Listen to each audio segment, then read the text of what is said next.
for posterity. That this church at a time was built in the time of revival.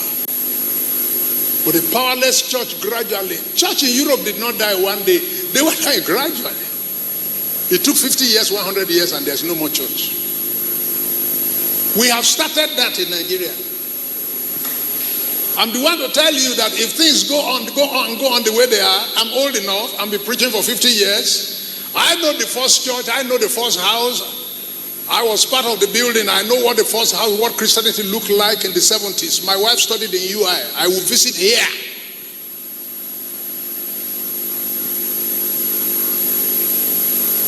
And the vendors that I meet in front of UI here will spread their papers by the roadside, Daily Times, New Nigeria, Observer, Tribune, Punch. They put them there, and the vendors will put the price of each paper on top of the paper, and they go to UI and walk. No vendor in the 70s was standing by the roadside to sell paper in front of UI. You put the paper down, you put the amount of money they are selling and put it on top, you go inside UI to go and walk. It's after you have closed work, you come and if you want to buy, you take your own, you saw the money there, you put the money there.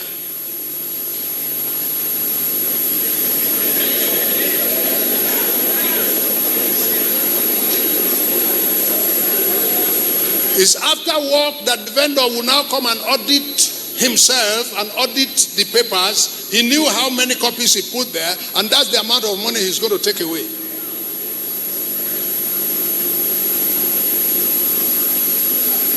In the church today, when people are coming forward to put offering, you will be hearing the announcement, carry your bag, go, carry your bag, go, because people who are speaking in tongues are going to put their hand inside your bag. Today, it's not a laughing matter. It is more of a lamentation. The book of Lamentation is not the same as the Songs of Solomon. That the sinners then were better than the saints now. It's not a laughing matter. And for a long time, I was the traveling secretary of NIFES. In the days of Kola Ejiume.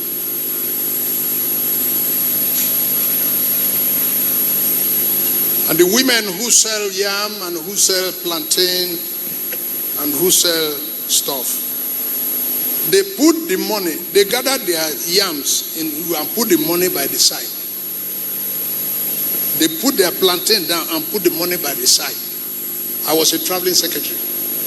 I'm telling you, the Nigerian that I met, in the same generation in which I was born, in the same generation in which I grew up as a Christian. I became a Christian in 1972. And I've not backslided for one day since then, until I became a preacher. The women who are selling stuff by the roadside, I was a traveling secretary, I've been a traveler all my life. They put the money of the stuff they're selling, they put it by the side.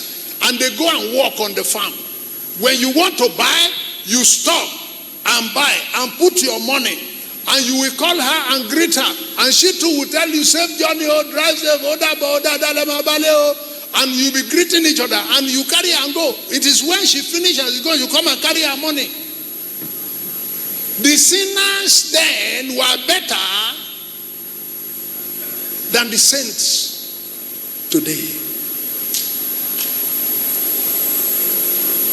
And when I told the agent, I said, I want to buy back. Where were the believers in the whole of Europe when the church of John Knox was put out for sale? And nobody had enough zeal for God, like David said, the zeal of your house consume me, to say, this house should not be sold. If for posterity, this house should not be sold. There are things that are not for sale. There are things that should not be sold. I came from Africa, and I was standing in front of John Knox Church and saying, this house, can I buy it back? It's not that I have the money, but I have enough jealousy. Where will I get money here? And then I don't even live in Lagos.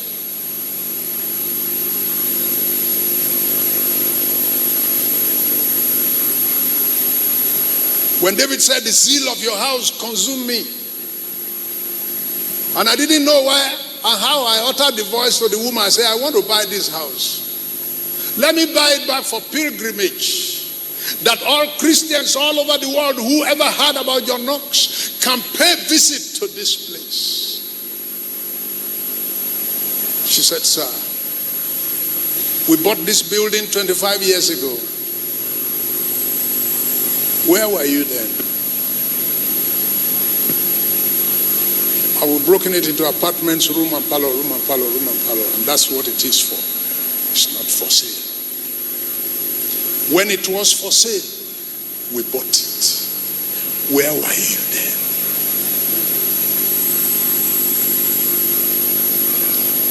And I know that if we continue the way we are continuing, it will take only 50 years or less. The church in Nigeria will become so weak that it may no longer be able to survive the pressure that is now upon it.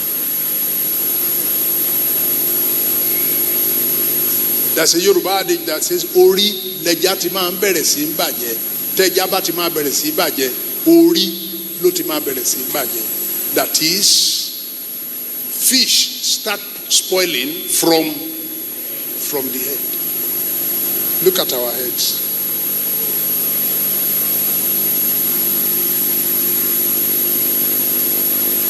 In my day, the Apostolic Church in my village and the Baptist Church in my village, I was young.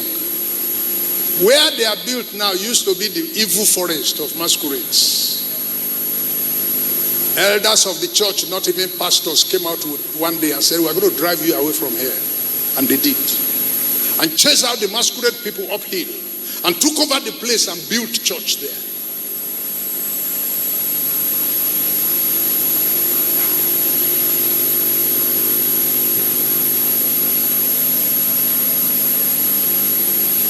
I grew up knowing the church as a very powerful church.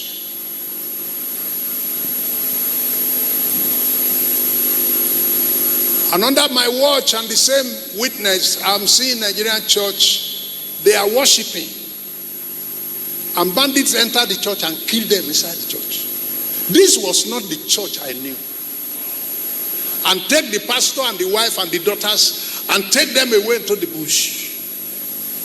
As I speak, some of the pastors and their daughter and their wives and their daughters have spent 1 year in the bush. They entered the church and killed the people inside the church. This was not the church I grew up to know.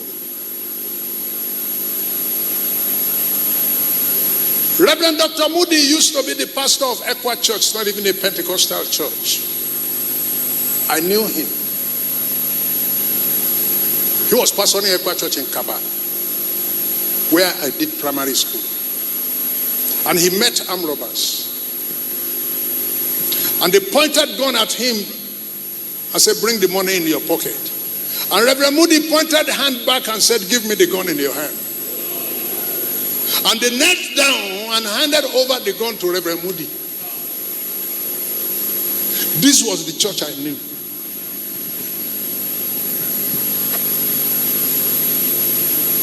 What is happening today was not part of our history. The weakness that has come upon this church is an aberration to the originality of what was handed over to us. And because of corruption, nothing can be strong in corruption. Nothing. There is no institution that can be strong when there is a lot of corruption inside. No nation can be a strong nation when there is a lot of corruption inside the nation. No church can be a strong church when there is a lot of corruption inside the church.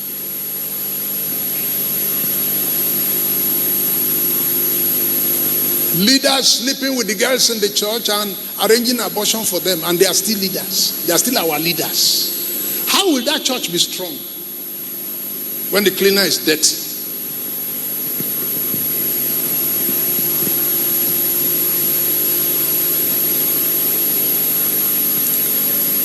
I worked with Reverend Dr. Moody for about 2 years before he died. They told me about the power of the church. How that the church cannot come under. I'm here to reiterate what I knew and what I participated in a strong church. I operate my church and ministry in an Islamic environment. If you are not a strong church, you cannot survive where I live. Let alone growing. My church is growing. And growing on every side. Because we turned out to be a powerful church. And I will explain to you why. A powerful church does not just happen. A powerful church is an evolution and a response to crisis.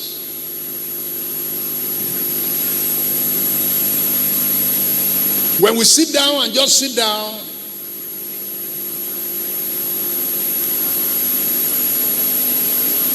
the 4 lepers said, if we sit down here, we die. If we just sit down and sit down. The 4 lepers said, if we sit down here the way we are sitting down here, we will die. I work in an environment where if you sit down the way you are sitting, you will die. Because we are surrounded by enemies.